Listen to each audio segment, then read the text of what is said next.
Nama saya Ina Nurana, saya alumni tahun 2013.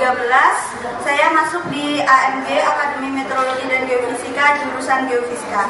Dan sekarang saya mau membahas bagian kecil yang dibahas dalam geofisika yang masyarakat awam itu udah tahu tentang gempa bumi dan tsunami. Sebelumnya ada yang tahu belum gempa bumi itu apa dan tsunami itu apa?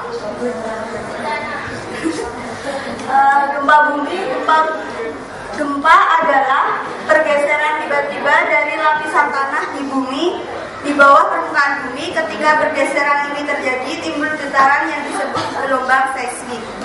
Jadi gempa bumi itu gempanya itu ada tiga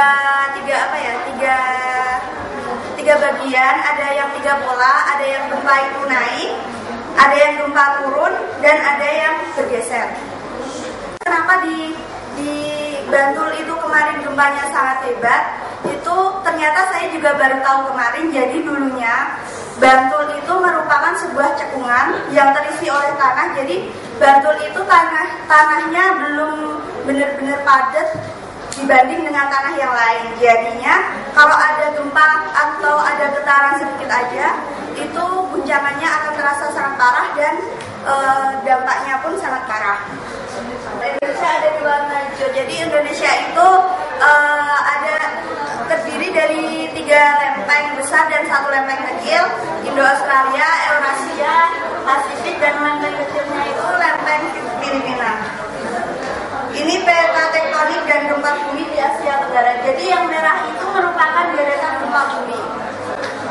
Bisa dilihat kan Kalimantan itu jauh dari Kalimantan itu gimana ya?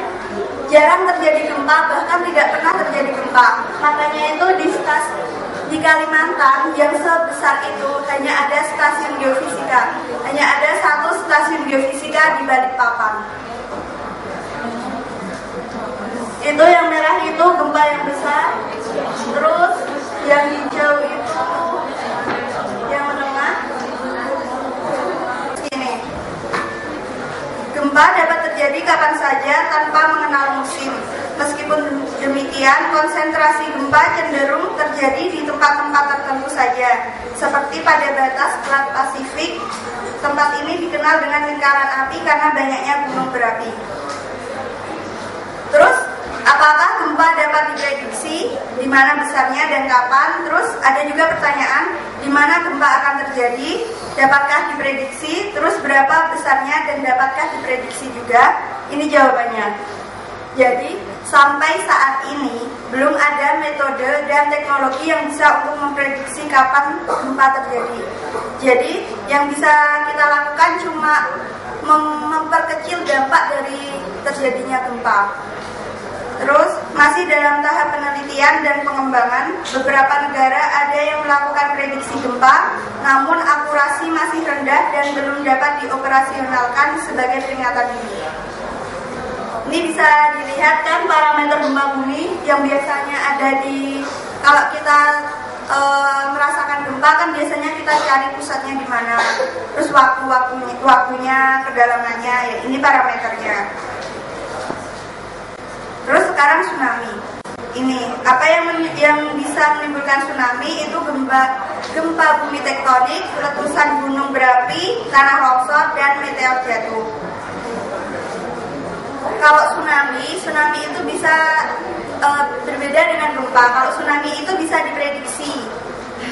Kalau kita di laut itu, kalau laut tiba-tiba mendekat, maksudnya menjauh dari kita, terus tercium bau garam yang menyengat, itu tanda-tandanya akan terjadi tsunami. Makanya kalian langsung kabur kalau melihat tanda-tanda itu. Tuh. Terus syaratnya terjadi tsunami itu karena pusat gempanya di laut, hiposenternya dalam, magnitudo besar, momen seismiknya besar, dan vokal mekanismenya sesar normal.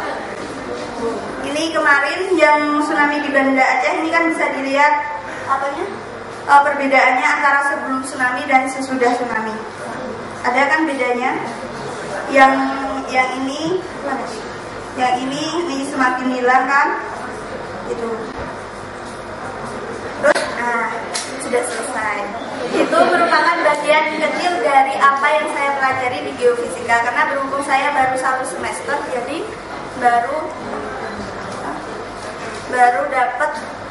mempelajari sedikit tentang geofisika. Kalau kalian berminat bisa masuk ke geofisika. Terima kasih. Pertanyaan mungkin ke Mbak Ina. Kira-kira kalau mau mendapatkan informasi geofisika terdekat dari sini gimana? Yang mau jalan itu bisa ke stasiun geofisikanya Jogja. Itu satu-satunya yang di Jogja. Itu ada di Jalan Wates KM 7 kayaknya kalau nggak salah.